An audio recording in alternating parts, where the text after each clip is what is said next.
اگر کوئی آدمی بیمار ہے اور رمضان المبارک کے روزے نہیں رکھ سکا ہے، میرا بھائی تو اصول یہ ہے کہ وَمَنْ كَانَ مِنْكُمْ مَرِيضًا أَوْ عَلَى سَفَرٍ فَعِدَّةٌ مِّنْ أَيَّامٍ أُخَرَ۔ اللہ نے فرمایا اگر کوئی بیمار ہے یا مسافر ہے تو اس کو چاہیے کہ بعد میں وہ روزے پورے کرے، یعنی جب تندرست ہو جائے، جب ٹھیک ہو جائے تو جتنے روزے اس نے چھوڑے ہیں وہ ان کو قضا کرے۔ اب یہ ضروری نہیں ہوتا کہ قضا مسلسل کرے، کبھی ایک روزہ رکھ لیا، کبھی 2 رکھ لیے، کبھی 3 رکھ لیے، یعنی آرام سے وہ روزے پورے کرے۔ وہ جو فدیے کا مسئلہ ہے نا میرا بھائی، وہ اس کے لیے ہے کہ اگر ایک آدمی ایسا بیمار ہے کہ اس کی بیماری کے ٹھیک ہونے کی کوئی امید ہی نہیں، یعنی بالکل ایسی بیماری میں نعوذ باللہ مبتلا ہو گیا ہے کہ اس کی کوئی امید نہیں کہ ٹھیک ہوگا، تو اس کے لیے ہے فدیۃ طعام مسکین، ایک آدمی کے کھانے کے برابر پیسے جو ہیں وہ خیرات کر دے، یا کسی ایک آدمی کو 2 وقت کا کھانا کھلا دے، یعنی یا تو غریب کو کھانا کھلا دے۔ اچھا، بعض علماء نے دیکھا یہ بھی جائز ہے کہ مثلا اس نے 10 مسکینوں کو اکٹھا کھانا کھلا دیا، 20 کو کھلا دیا، یہ بھی جائز ہے۔ تو یہ ان لیے ہے کہ جن کو بیماری سے ٹھیک ہونے کی امید ہی نہ رہے۔ بعض بیماریاں ایسی ہیں نا، اللہ معاف کرے، اللہ معاف کرے، کسی کو کینسر ہو گیا ہے، کسی کو ٹی بی ہو گئی ہے، کسی کو فالج ہو گیا ہے، کوئی نعوذ باللہ بیچارہ بے ہوش کومے میں پڑا ہوا ہے، تو اس کے ورثاء جو ہے وہ فدیہ ادا کریں۔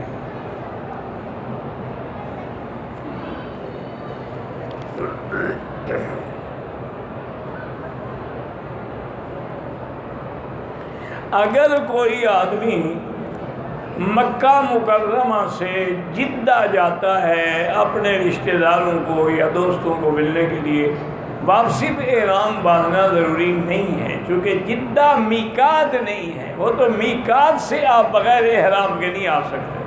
مثلا طائف میقات ہے، مدینہ منورہ میقات ہے، رابق الجحفہ جو ہے وہ میقات ہے، یلملم جو ہے وہ میقات ہے، لیکن جدہ میقات نہیں ہے، یہ میقات کے اندر ہے۔ لہذا اگر کوئی آدمی جدے جائے اور واپسی پہ احرام نہ باندھے تو کوئی جرمانہ نہیں۔ ہاں، اگر وہ خود اپنی خوشی سے عمرہ کرنا چاہتا ہے تو جدے سے احرام باندھ کے عمرہ کر لے۔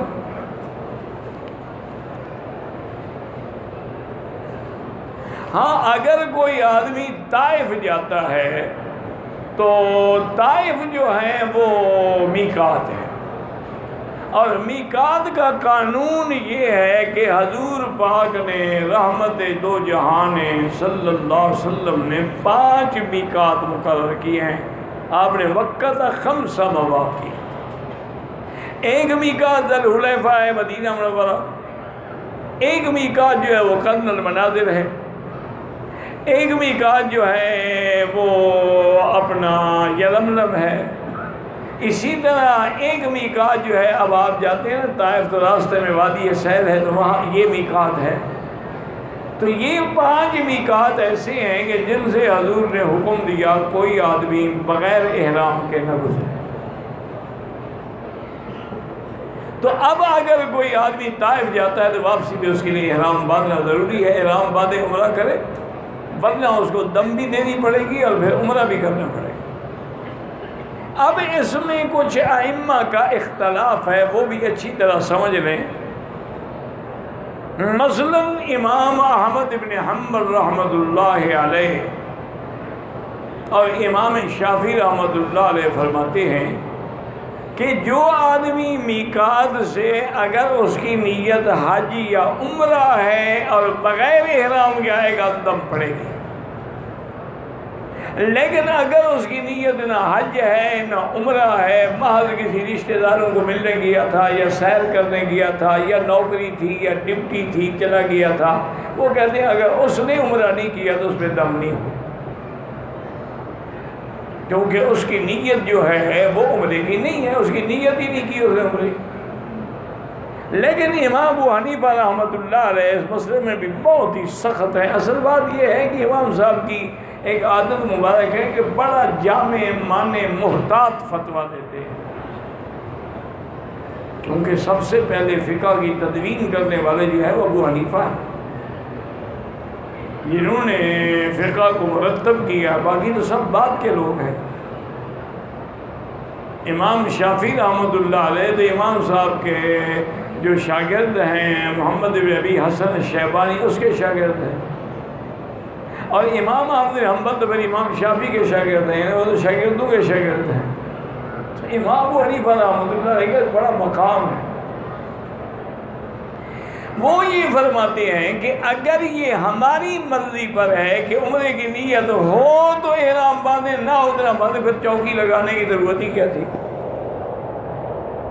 پھر میقات بنانے کی ضرورت کیا ہے؟ ہماری مرضی، احرام باندھے باندھے، نہ باندھے نہ باندھے، تو پھر میقات کا منشا ہی ختم ہو گیا۔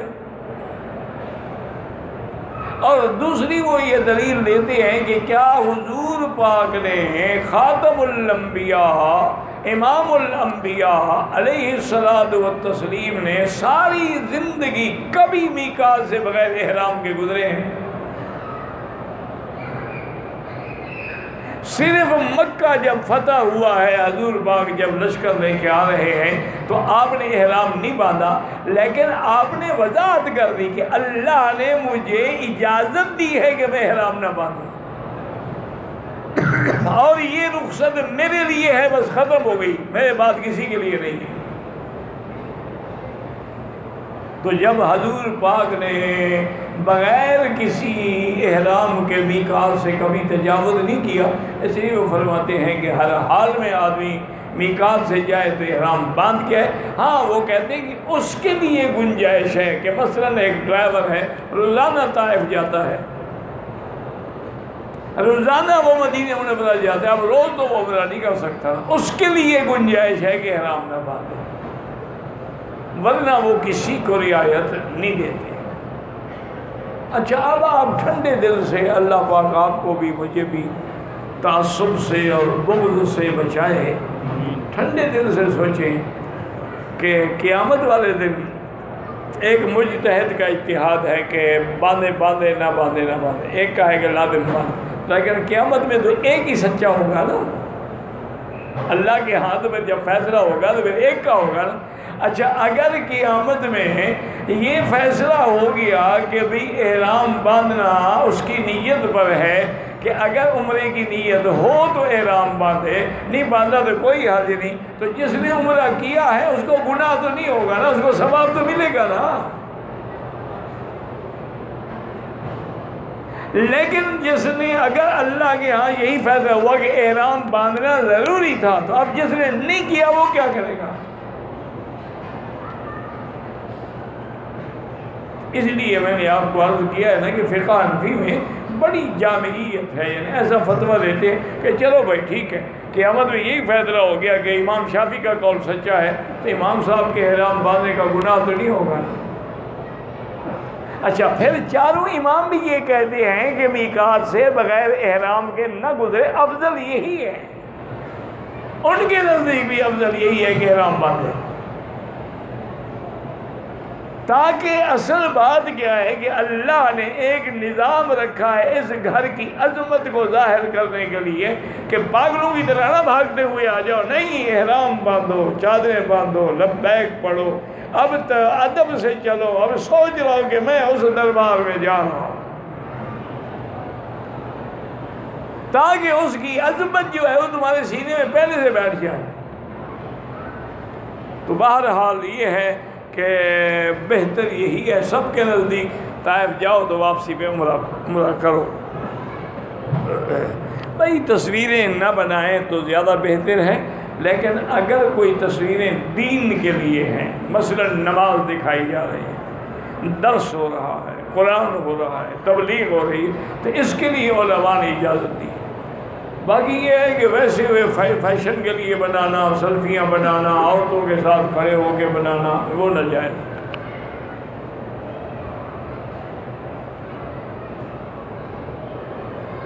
حضرت معاویہ لاپتہ ہیں، اللہ پاک مدد فرمائے، اللہ ہر مظلوم کی مدد فرمائے۔ رمضان کے اندر طواف کا زیادہ ثواب ہے جیسے عمرے کا زیادہ ثواب ہے کہ جو آدمی رمضان میں عمرہ کرے گا گویا میرے ساتھ حج کیا ہے. تو اگر عمرے کا ثواب بڑھ جاتا ہے تو طواف کا کیوں نہیں بڑھتا ہے بھائی؟ 70 گنا بڑھ جاتا ہے.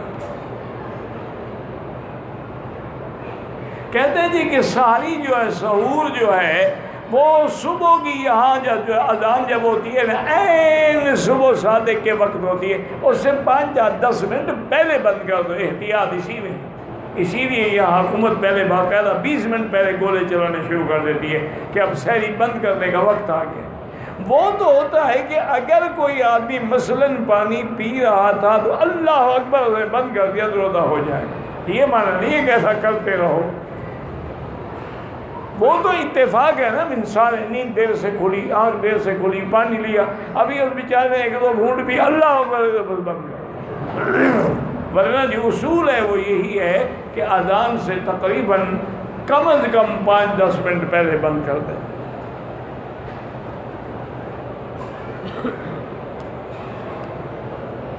اشعریہ ماتریدیہ جماعتیں ہیں، ان کا اسماء و صفات میں بڑا اختلاف ہے. اگر تم اہل علم ہو تو ان کی کتابیں لے کے پڑھو، لیکن افضل یہی ہے کہ اللہ کے اسماء و صفات پر ظاہر کے مطابق ایمان ہو.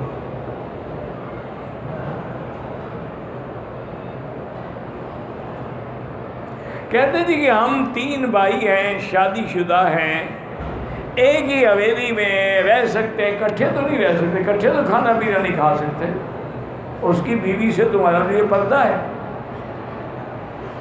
بھائی، اس کی بیوی تمہارے لیے غیر محرم ہے، تمہاری بیوی اس کے لیے غیر محرم ہے. اکٹھے رہ سکتے ہیں، اکٹھے کھا پی سکتے ہیں کا کیا معنی ہوا؟ تو بالکل ناجائز ہے. ہر آدمی اپنے گھر میں رہے، پردے میں رہے، احتیاط میں رہے. دیور کے تو حضور کے بارے میں حضور سے پوچھا گیا کہ یا رسول اللہ دیور جو ہے یعنی خاوند کا بھائی، آپ نے فرمایا وہ الحمو والموت، وہ تو تمہارے لیے موت ہے، اس سے تو پردہ اور زیادہ ضروری ہے. کیوں؟ اس میں کوئی شک نہیں کرتا نا، آنا جانا اٹھنا بیٹھنا فلان.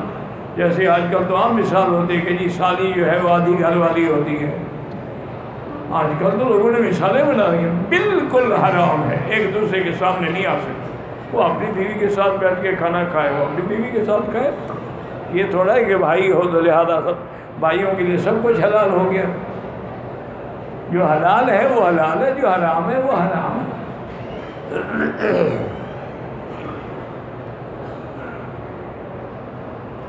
ایک جامع مسجد ہے، اگر 2 جگہ تراویح کی جماعت ہو تو کوئی بات نہیں، لیکن افضل یہی ہے کہ ایک ہو. اسی کو حضرت عمر نے حضور سے، حضرت عمر کے زمانے میں پہلے الگ الگ تراویح ہو رہی ہوتی، آپ نے جمع کر دیا تاکہ جماعت مسلمین میں انتشار پیدا نہ.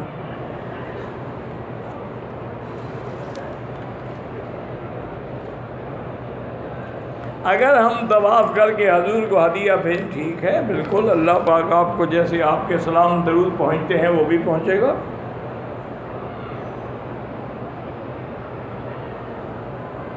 کہتے جی کہ امام صاحبان دعا جو ہے وہ کشمیری مسلمانوں کے لیے کیوں نہیں کرتے؟ یہ کس نے کہا ہے آپ کو؟ جمیع المسلمین والمسلمات والمؤمنین والمؤمنات کہتے ہیں یا نہیں کہتے ہیں؟ اللہم انصر جمیع المستضعفین فی کل مقام کی دعا ہوتی ہے کہ نہیں ہوتی؟ وہ کشمیر نہیں آتا ہے. باقی سب کا نام اگر لینا تو خطبہ پورا نام لینے میں گزر جائے گا. آج کوئی ایسی جگہ ہے جہاں مسلمانوں پر ظلم نہ ہو رہا ہو؟ بھائی جب کہہ دیا کہ اللہم انصر الاسلام والمسلمین، تو مسلمین جہاں ہیں، اللہم اعز الاسلام والمسلمین، اللہم احفظ سائر بلاد المسلمین، اللہم انصر امت محمد، سب آ گئے. تہجد کی اذان جو ہے ایک اطلاع ہے، ضروری نہیں ہے.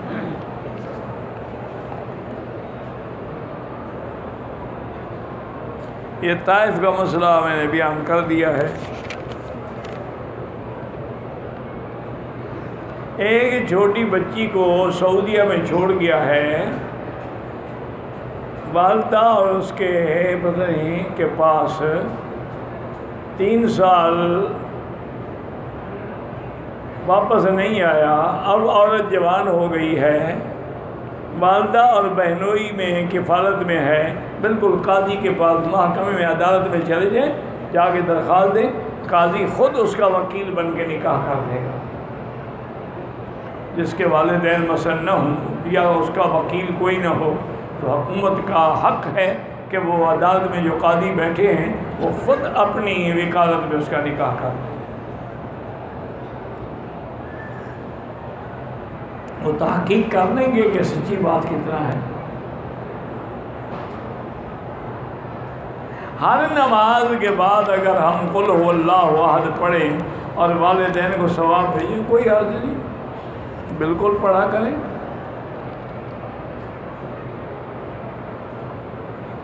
ایک نماز کا 1 لاکھ، رمضان میں تو 70 لاکھ ہو جاتا ہے۔ مٹی کے برتن میں کھانا کھانا سنت ہے، ہاں چونکہ حضور کے زمانے میں مٹی کے برتن ہی تھے، افضل ہے، لیکن باقی برتن بھی جائز ہے، کوئی منع نہیں ہے۔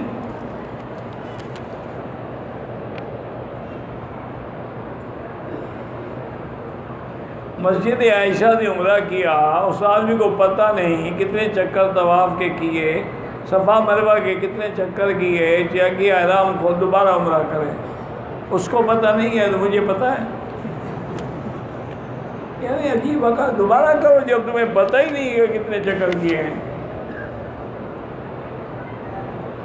کہتے کہ قرآن اور سنت کی روشنی میں عورت کی حق المہر جو ہے، یہ تو اللہ نے قرآن میں کہا ہے نا، آتوہن اجورہن، اور اس کی حکمت یہ ہوتی ہے کہ جب کوئی عقد ہو نا، اب آپ دیکھیں نا، آپ بڑا سودا کرتے ہیں، کہتے ہیں جی ٹوکن منی دیتے تاکہ سودا پکا ہو جائے، تو یہ بھی تو ایک عقد ہے اور اس کے احترام میں یہ دی جاتی ہے۔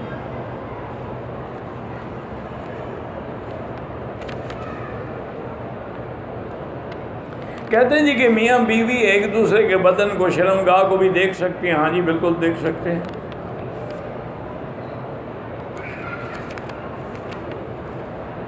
بھائی امام بیوی جو ہے ایک ہے مقام عظمت،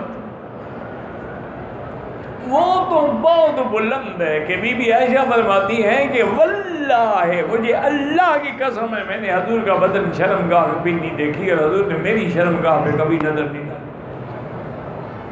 یہ عظمت والوں کا مقام ہے۔ اب تو جناب وہ انگریزوں کی فلمیں دیکھ دیکھ کے کتے کی طرح چاٹتے ہیں، اب مسئلے کیا پوچھتے ہو؟ تمہارا مقدر اللہ نے یہی بنایا ہے کہ جو پیشاب کی جگہ ہے اسی کو دیکھتے رہو، تو ہم کیا کریں؟ لوگ قرآن کو دیکھتے ہیں، کعبے کو دیکھتے ہیں، تم کیا دیکھتے ہو؟ انا للہ و انا الیہ راجعون، اور کیا کہہ سکتے؟ اچھا ویسے ایک عجیب بات ہے، حکماء نے لکھا ہے کہ جو آدمی بہت زیادہ کثرت سے اپنی بیوی کی شرمگاہ کو دیکھتا رہے تو انشاءاللہ اندھا ہو جائے گا۔ یورث العمی، یہ چیز اندھا بناتی ہے۔ بہرحال استغفار کرو، توبہ کرو۔ اللہ نے حلال بنایا ہے توالد کے لیے، تناسل کے لیے۔ چہرہ دیکھو، منہ دیکھو، بال دیکھو، قد دیکھو، یہ کوئی دیکھنے کی چیز ہے؟ بھلا ایمان سے کہو۔ علامہ انور شاہ کاشمیری رحمۃ اللہ علیہ کی جب شادی ہوئی، جوانی کا زمانہ تھا، تو صبح کو طلباء ساتھی ہوتے ہیں نا اس زمانے میں جو ان کے یعنی برابر کے لوگ تھے، انہوں نے کہا حضرت آپ کی شادی ہو گئی، سہاگ رات گزر گئی، آپ نے ہمیں بتایا ہی نہیں کہ سہاگ رات آپ کی کیسے گزری۔ حضرت کی آنکھیں مبارک سرخ ہو گئیں اور جوش میں آ گئے، فرمان لگے بات سنو، اگر میرے نانے کی سنت نہ ہوتی تو میں کبھی زندگی میں نکاح نہ کرتا، کیونکہ نکاح میرے مدنی پاک کی سنت ہے، میرے نانے کی سنت ہے، میں نے سنت پہ عمل کیا ہے۔ یہ کوئی بتانے کی چیز ہے، کوئی فخر کی چیز ہے کہ ایک عالم دین جو ہے ایک پیشاب کے مقام پہ بیٹھا ہو؟ نے کہا میرے اگر نبی کی سنت نہ ہوتی اور اللہ نے توالد و تناسل کا یہ ذریعہ نہ بنایا ہوتا کہ زوجین، دو جوڑوں سے بچہ پیدا ہوتا ہے، میں تو کبھی شادی نہ کرتا۔ تمہیں کیا مسئلے پوچھنے ہیں؟ فلمیں دیکھو اور ان سے سارے سبق حاصل کرو اور ان کا نتیجہ اور انجام بھی بہت ہی جلدی جو ہے وہ نکل آئے گا انشاءاللہ، فکر کرو۔ ایک امام کے بیچارے کا نماز مقتدی تیسرے کا دوسرے سجدے میں سو گیا، اچھا تیسرے سجدے میں سو گیا، امام کے سلام پھیرنے کے بعد مقتدی اپنی نماز کیسے مکمل کرے؟ دوبارہ پڑھے، کہتے مکمل کرے۔ جب وہ سو گیا رکعت پڑھی ہی نہیں، اس نے نماز کہاں ہوئی؟ جب نہیں ہوئی دوبارہ پڑھے۔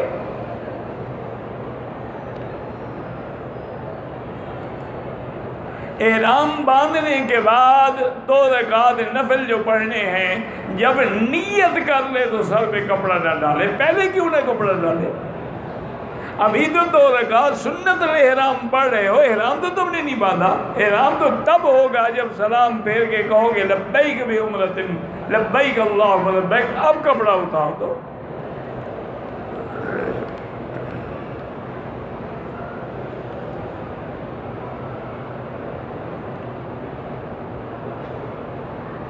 بہرحال اگر آدمی کے جسم کا بال یا داڑھی کا بال عمرے میں گر جائے کچھ بھی نہیں ہوتا، خلال کرے بال گر جائے، بال وہی گرتا ہے جو مردہ ہوتا ہے۔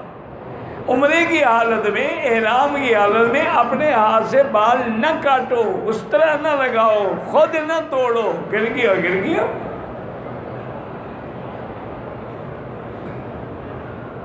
مسجد عائشہ یا مسجد جیرانہ سے عمرہ کا افضل یہ ہے کہ جتنی دیر عمرے میں لگے طواف زیادہ کرو، لیکن اگر کوئی عمرہ کرے تو منع نہیں ہے۔ عشر اور زکوٰۃ کے پیسے مدرسے کی عمارت میں یا مدرس کی تنخواہ میں نہیں دیے جا سکتے، وہ مسکینوں کے لیے ہے۔ انما الصدقات للفقراء والمساکین۔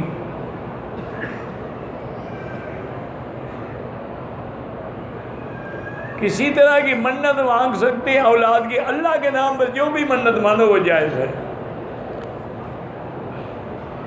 لیکن اللہ کے نام پہ ہو، پیر کے نام پہ نہ ہو، کسی قبر کے نام پہ نہ ہو۔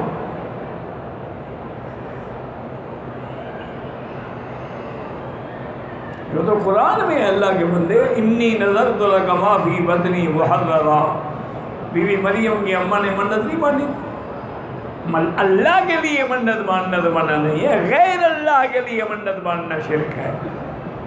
میں پیر کی مزار پہ جا کے غلاف چڑھاؤں گی، میں جناب 11ویں شریف کا دودھ تقسیم کروں گی، اور میں مزار تک بغیر جوتا پہنے ہوئے جاؤں گی، تو یہ منتیں جو ہے ابتدا میں تو بدعت ہے، انتہا میں کفر اور شرک ہو جاتی ہے۔ میاں اور بیوی گھر میں یا حرم میں نماز کٹھی پڑھ سکتے ہیں، کیوں نہیں پڑھ سکتے؟ لیکن یہ نہیں ہے کہ صف پہ کھڑا کر دو، پھر تو سب کی نماز نہیں ہوگی۔ پڑھ رہے ہیں تو کٹھے پڑھ سکتے ہیں، گھر میں پڑھ رہے ہیں پڑھ سکتے ہیں، لیکن اس میں بھی شرط ہے کہ امام بننا ہو تو امام تم بننا، بیوی کو امام نہ بنا دینا۔ آج کل خطرہ بڑا ہے، آج کل ہر چیز بیوی کے ہاتھ میں ہے نا۔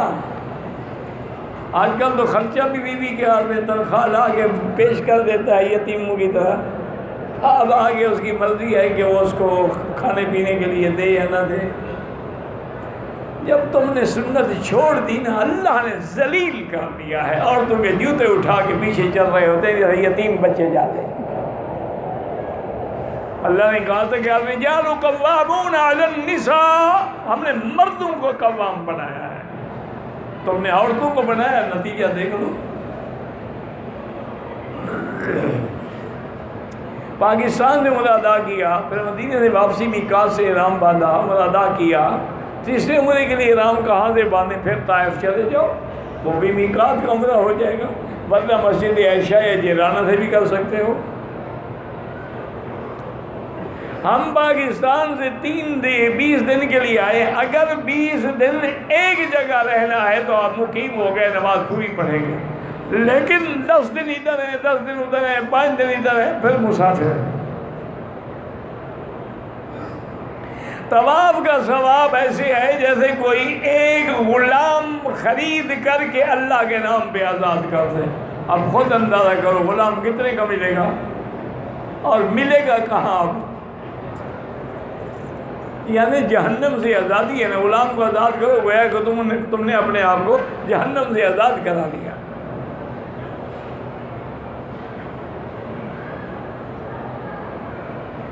کہتے ہیں جی کہ اللہ تو ہر چیز 1 منٹ میں بھی بنا سکتے ہیں، 6 دن کیوں لگا دیے؟ قیامت میں پوچھ لینا اللہ سے۔ یہاں تم نے یہ پڑھا، یہ نہیں پڑھا کہ لا یسأل عما یفعل، آپ اسے نہیں پوچھ سکتے، پھر ہم کیسے بتا سکتے ہیں؟ ویسے قاعدہ یہ ہے کہ اللہ نے اپنے بندوں کو تعلیم دی ہے کہ ہر کام آرام سے کیا جائے، جلدی نہ کرے۔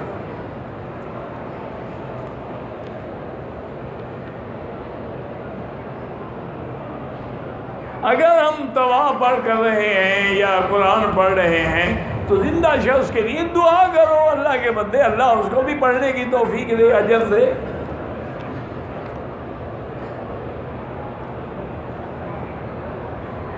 نماز میں دل اور دھیان لگانے کے لیے کیا کریں؟ ہمیں نماز اللہ کا حکم سمجھ کے پڑھنی ہے، دل لگے یا نہ لگے۔ وہ نماز پڑھتے پڑھتے خود بخود دل لگ جائے گا، جب شیطانی اثرات ختم ہو جائیں گے تو دل لگے گا۔ ویسے یہ ہے کہ ایک ایک لفظ پہ غور کریں، الحمدللہ رب العالمین الرحمن الرحیم مالک یوم الدین، ایک ایک حرف پہ غور کریں، اور پھر دل میں خیال ہو کہ مالک یوم الدین، وہ یوم الجزا، بدلے کا مالک، میں نے اس کے دربار میں پیش ہونا۔ جب تصور کریں گے، ایک ایک لفظ پہ غور کریں، انشاءاللہ دل بھی لگے گا، نماز میں لطف بھی آئے گا، حلاوت ایمان بھی ملے گی۔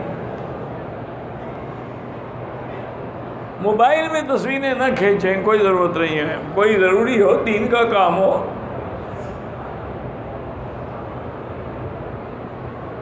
کہتے جی کہ ملک شام میں جو حالات ہیں، کیا قیامت سے تعلق ہے؟ ہر چیز کا قیامت سے تعلق ہے، اس سے پہلے فتنے ظاہر ہو رہے ہیں۔ وہ شام میں ہوں، وہ عراق میں ہوں، وہ کسی بھی جگہ ہوں، جب قتل عام ہو جائے گا، زنا عام ہو جائے گا، بے حیائی عام ہو جائے، سب علامات قیامت ہے۔ زمزم بھی بیٹھ کے پینا چاہیے، لیکن اگر کھڑے ہو کے پیا جائے تو گناہ نہیں ہوگا، ورنہ زمزم بھی پانی ہے، سنت یہی ہے کہ بیٹھ کے پیو۔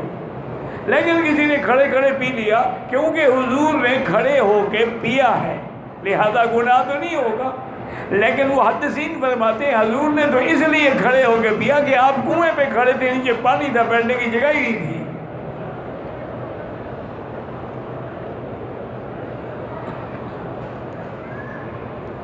باپ اگر اولاد کو گالی دے تو اولاد کو سمجھانا چاہیے، بالکل سمجھانا چاہیے کہ گالی دینا تو حرام ہے۔ ویسے والد ڈانٹ سکتا ہے، تنبیہ کر سکتا ہے، گالی دینا تو مومن کی صفت ہی نہیں ہے۔ المؤمن لا يكون لعانا ولا فحاشا، حضور فرمایا مومن تو کبھی لعنت کرنے والا، گالی دینے والا نہیں ہوتا۔ اگر کسی کو نظر لگ جائے تو آخری 2 سورتیں جو ہیں، قل اعوذ بالفلق اور قل اعوذ برب الناس، اور سورت نون والقلم کی آخری آیت، وَإِن يَكَادُ الَّذِينَ كَفَرُوا لَيُزْلِقُونَكَ بِأَبْصَارِهِمْ، بار بار پڑھ کے پلائیں، پانی پہ دم کر کے ڈالیں، اللہ شفا دیں گے۔ کہتے ہیں جی کہ تبلیغی جماعت کا 4 مہینے لگانا جائز ہے، کیوں؟ وہ ڈاکہ مارتے ہیں یا قتل کرتے ہیں، چوری کرتے ہیں، کیا برائی کرتے ہیں؟ باقی تمہیں چلے کے لفظ سے چڑ ہے تو پھر موسیٰ علیہ السلام نے چلا کیوں لگایا؟ وَتَمَّ مِيقَاتُ رَبِّهِ 40 لَيْلَةً، اللہ نے 40 دن ہی لگوائے، کیوں؟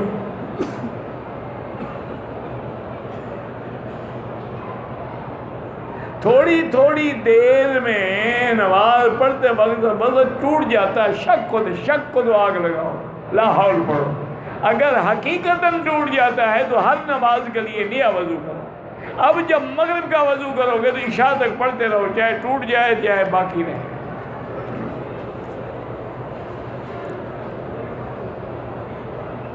جدے سے عمرے کرنے کے لیے آئے، ماہ رمضان میں عمرہ کیا، واپس جدے جا کے حل کروایا، ماشاءاللہ ایک بکری دم پڑ گئی۔ عمرہ مکے میں ہوتا ہے کہ جدے میں ہوتا ہے؟ طواف مکے میں، صفا مکے میں، اور بال کٹوانے ہیں جدے باب ہی ہو۔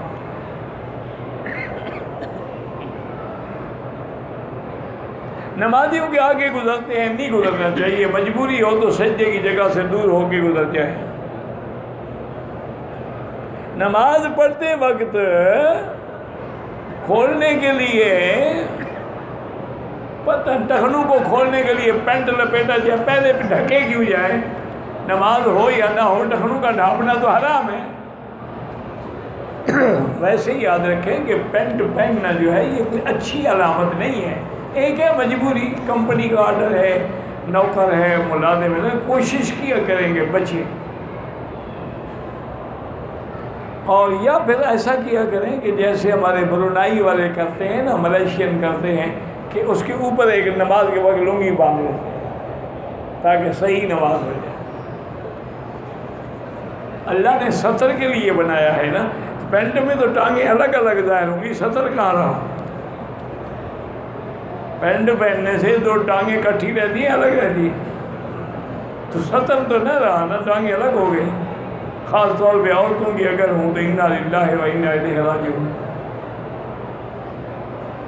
ہندو دوستوں کو اسلام قبول کروانا چاہتا ہوں تو کیسے کروں؟ ان کو اسلام کی باتیں سنوائیں، علماء کی مجلس میں لے جائیں، اور کوئی دعوت و تبلیغ کے کام والوں کے ساتھ ملائیں، آہستہ آہستہ کوشش کریں۔ 2 رکعت واجب الطواف، 2-3 طواف کر کے بعد میں اکٹھے پڑھیں، جائز ہے۔ ماں باپ ضعیف ہیں، بیٹے ان کو زکوٰۃ نہیں دے سکتے، نہ ماں کو، نہ باپ کو، نہ بیٹی کو۔ وہ تیری ساری جائیداد باپ کی ماں کی ہوتی ہے، انت و مالک لابیک، ان کو بھی اب تم زکوٰۃ کھلانا چاہتے ہو، کوئی شرم کرو، تیری ساری جائیداد ماں باپ کی ہے، انت و مالک لابیک، حضرت میں تم بھی اور تمہارا مال بھی تمہارے باپ کا ہے، اس کو تم زکوٰۃ دے رہے ہو، کوئی شرم کیا کرو۔ بیٹی کا خرچہ تم پر واجب ہے، اس کو کیسے زکوٰۃ دے رہے ہو؟ نماز اور طواف میں غلط خیال آئیں، کچھ نہیں ہوتا، جتنے آتے ہیں آنے دو، خود نہ لے آؤ، آتے ہیں تو کوئی بات ہی، معاف ہے۔ پاکستان میں قبر پہ جاتے ہیں، سورۃ فاتحہ پڑھ رہی ہے تو کوئی حکم نہیں ہے، بہرحال السلام علیکم یا دار قوم المؤمنین انا انشاءاللہ بکم لاحقون انتم السابقون نحن الاسد، بس اس کے لیے ان کی مغفرت کی دعا کریں، یہ ضروری نہیں کہ قبر پہ جا کے پڑھیں۔ نماز کے دوران برے خیالات معاف ہیں، میں بے روزگار ہوں، کثرت سے استغفار کیا کرو۔ خانہ کعبہ کے خلاف پکڑنے کا حکم نہیں، ملتزم پہ کھڑے ہو کے دعا مانگ سکتے ہیں۔ حضرت علی نے 6 مہینے تک حضرت ابوبکر کی بیعت کی، قیامت میں پوچھ لینا ہے انشاءاللہ۔ تمہیں کیا تکلیف ہے؟ وہ تو گزر گیا، وہ دور گزر گیا، وہ زمانہ گزر گیا۔ تمہیں حضرت علی نے کہا ہے کہ میرے بعد یہ دعویٰ کرنا، ان کی اولاد نے بھی نہیں کیا، حسن حسین نے بھی نہیں کیا، تمہیں کیا پریشانی ہے؟ یہ بالکل جھوٹ ہے کہ انہوں نے 6 مہینے تک بیعت نہیں کی۔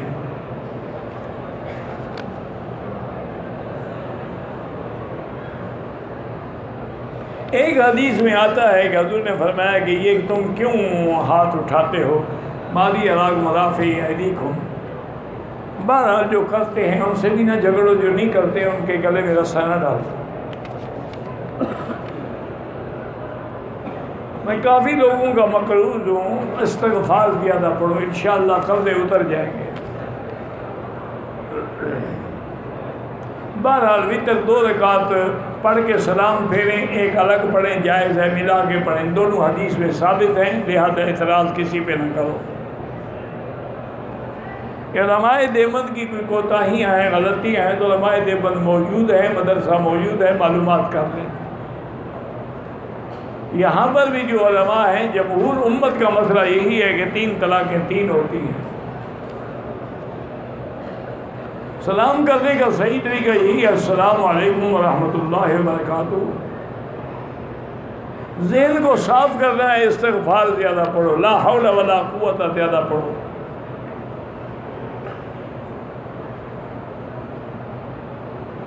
آج کل یوٹیوب پر انجینئر محمد علی مرزا، مجھے نہیں پتا وہ کون ہے، کیا کہتا ہے، انجینئر ہی ہے نا، کوئی عالم تو نہیں ہے۔